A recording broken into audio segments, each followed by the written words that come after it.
Bago tayo mag-umpisa mga chong, paki-like muna na tong video dahil malaking tulong na iyan sa ating munting channel. Wala ito nga winning as head coach ng PBA, walang iba kundi si Coach Tim Con.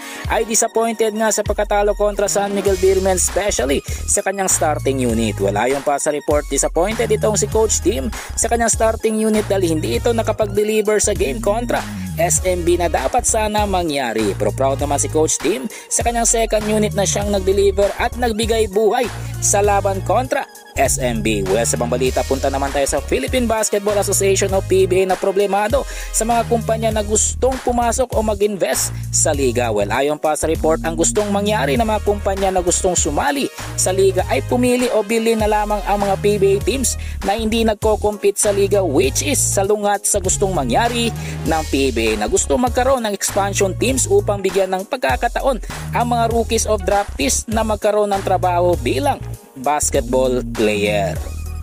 Ang uli sa ating balita mga chong, patungkol naman sa Magnolia Chicken Templados na nakatikim na ng talo sa kamay ng Rain or Shine Alasto Painters kagabi na nagtapos sa score na 113-110.